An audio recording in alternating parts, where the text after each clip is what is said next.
Hello everyone, these are our solutions for Can You Do 8?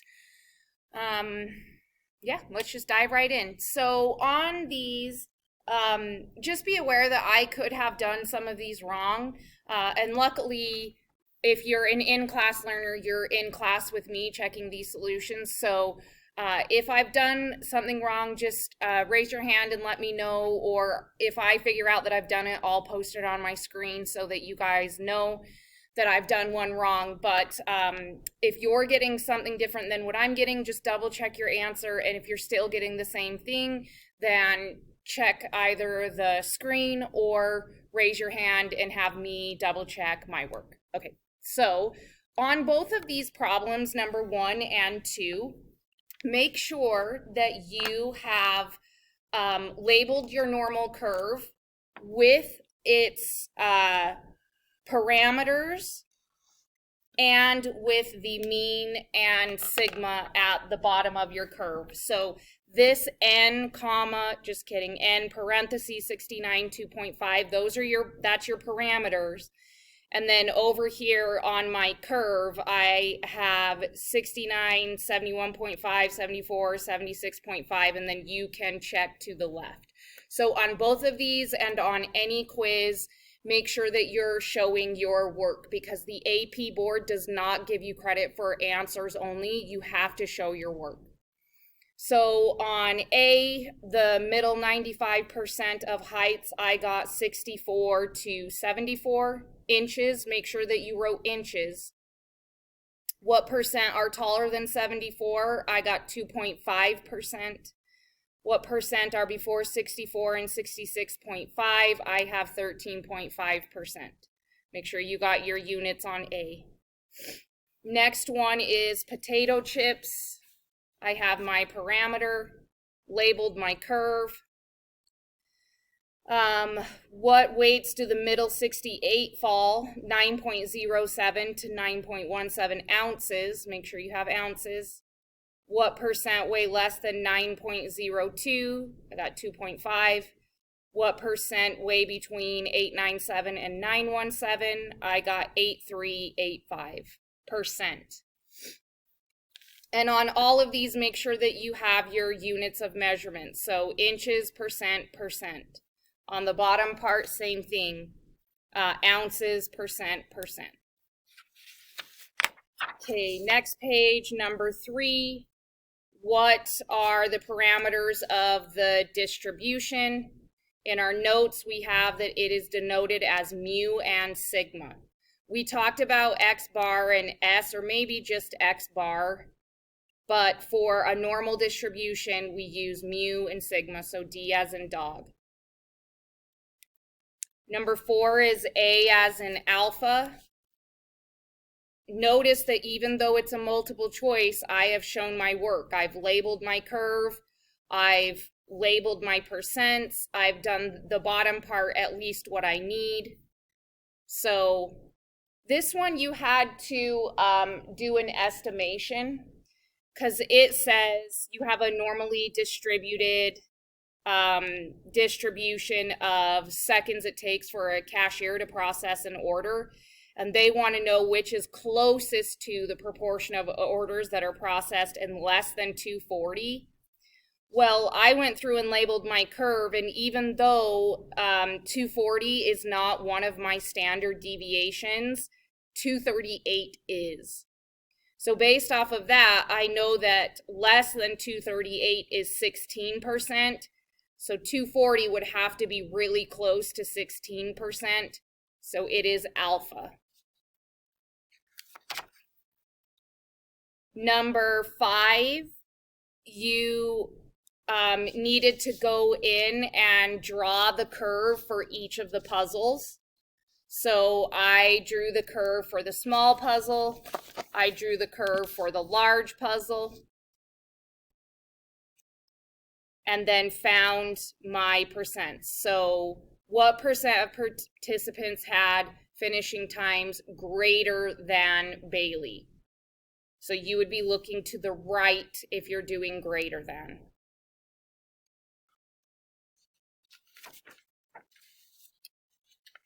Next up, we have 6, 7, 8. I'm just looking at my notes. Which one is this? Okay, so I did want to walk through this one a little bit. I have the answer marked, but I just wanted to show you how I would have worked through this. So this says, which contains the largest proportion of the candies in the distribution of weights? So they have us look at 740 to 780. So I come in here and I personally would mark 740 to 780, and then I would calculate that percent and label it. So this is option A, and that's 15.85% if you add it all up. Option B is 700 to 740.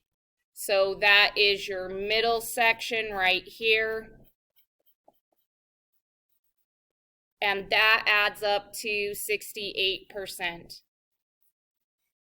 But you need to keep checking. I mean, now you guys know the answer is B, but you wouldn't know that unless you went through and checked the rest. So 680 to 720. That's this area. I'm going to lightly shade it in. Oh, that's even bigger than I thought.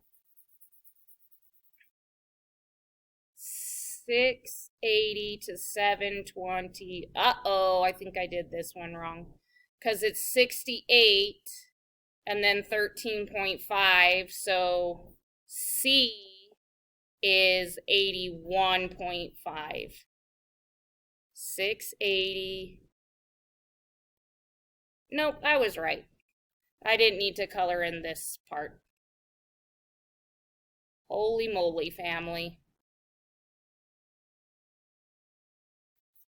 Okay, 680 to 720. My bad. It's 47.5. Sorry about that. Let me fix what I did. Okay, so C is 47.5. D, 660 to 700.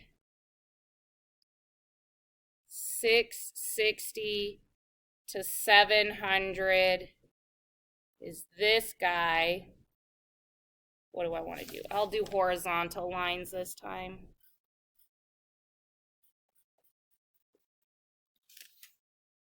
So D is 15.85. I really should write percents on these. And then last one is 620 to 660. Well, that's less than 2.5%. That's 4 standard deviations. 620 would be all the way out here. So this is, actually, it's less than 0.15%.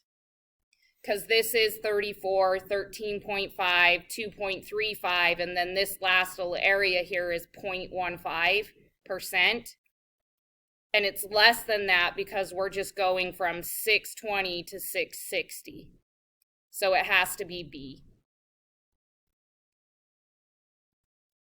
7, zucchini weights are approximately distributed, which represents between 0.55 and 1.3.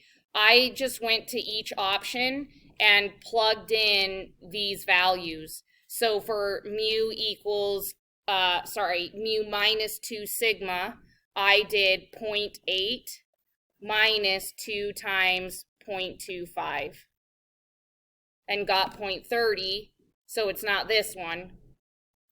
Then here I did 0.8 minus 1 sigma, 0.25, so that was 5.5, that one works. So then I double checked this one, 0.8 plus 2 times 0.25, and that gave me 1.3. So my answer for 7 is B as in boy. I just went underneath and actually figured out what the values were.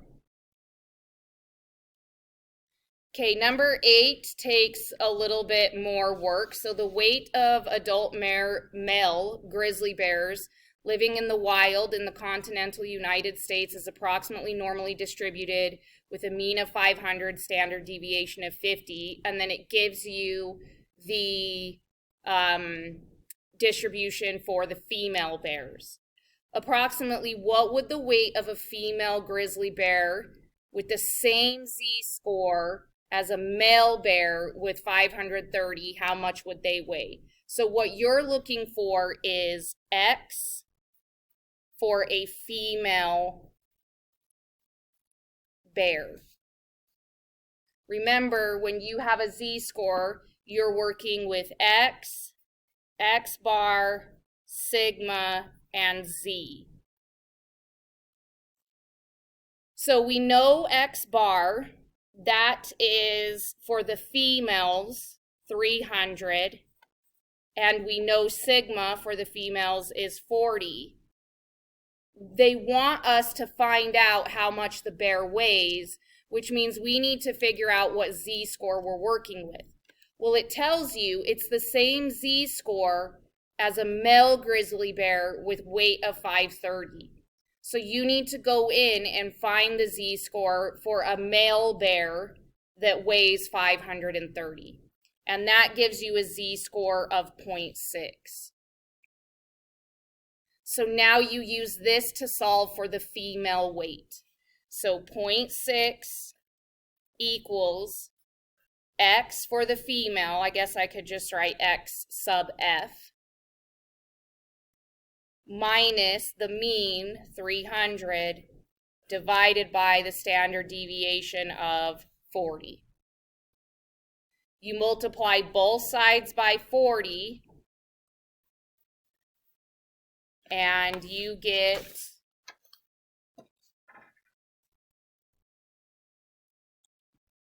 0.6 times 40 is 24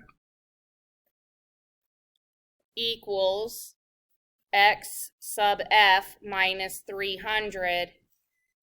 Then you add the 300 over, and that tells you that the weight of your female is 324. So a male bear has a Z-score of 0.6, or it's 0.6 standard deviations from the mean if he weighs 530 pounds, but a female bear is 0.6 standard deviations away from the mean if it weighs 324 pounds. Expect to see something like this on your test or a quiz.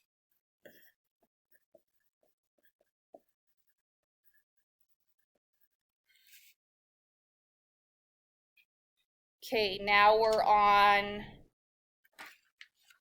9, 10, 11. So these ones are pretty straightforward. 9, 10, 11 is pretty straightforward.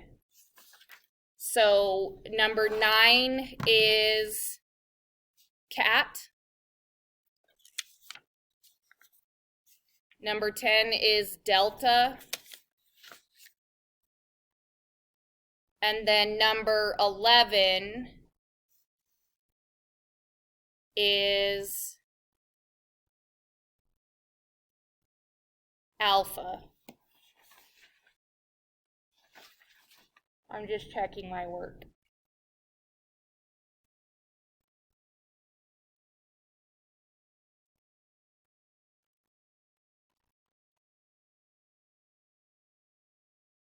So how did I do this one? A different species of cockroaches has weights that follow a normal distribution with a mean of 50 grams. After measuring the weights of these cockroaches, a lab assistant reports that 14% of cockroaches weigh more than 55 grams. Based on this report, what is the approximate standard deviation for the weights of the species? Okay, pause. I don't even remember how I did this, so BRB. Okay, I think I know. So what I did was I drew out my normal curve, and sorry, I have like a knot in my podium, so I got a horrible normal curve. And I put 50 in the middle. And I know that 1 sigma away from 50 has an area, and by area I mean has a percent to the right that's 16%. But they're telling you that 55 grams is 14%, which means that 55 would be like slightly to the right.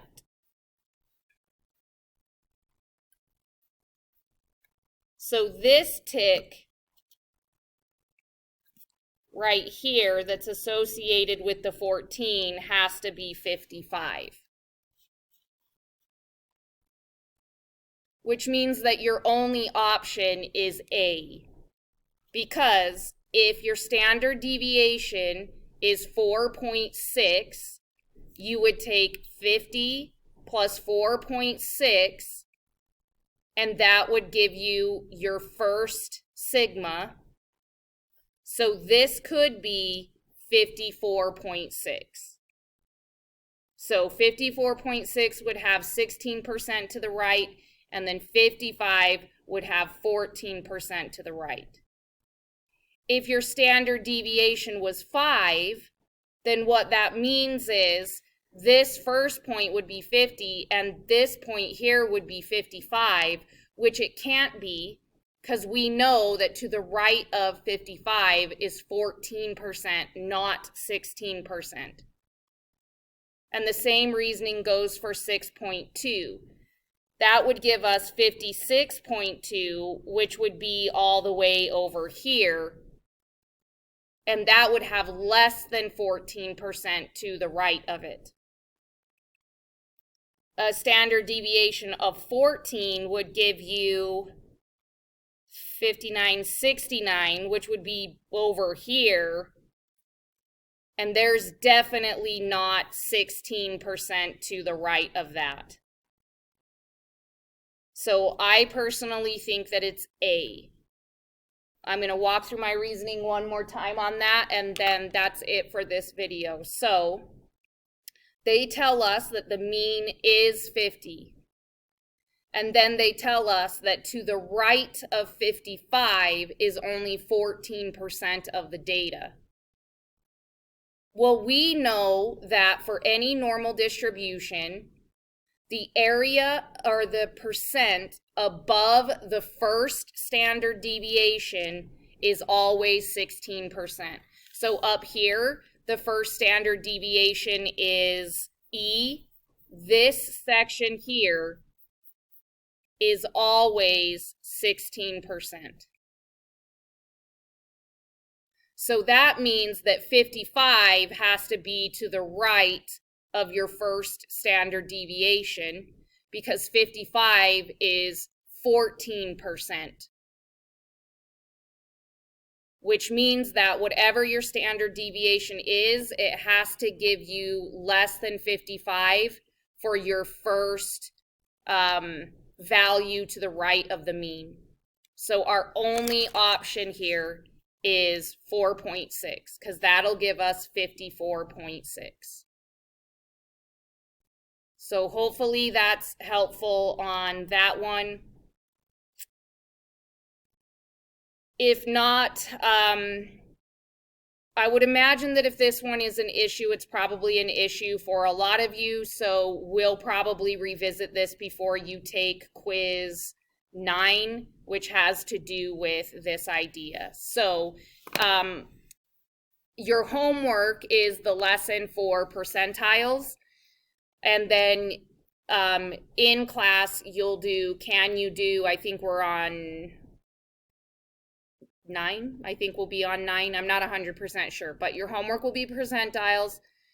You will come and take quiz 9 on normal distribution, our next class, and then you'll do the can you do that goes with percentiles.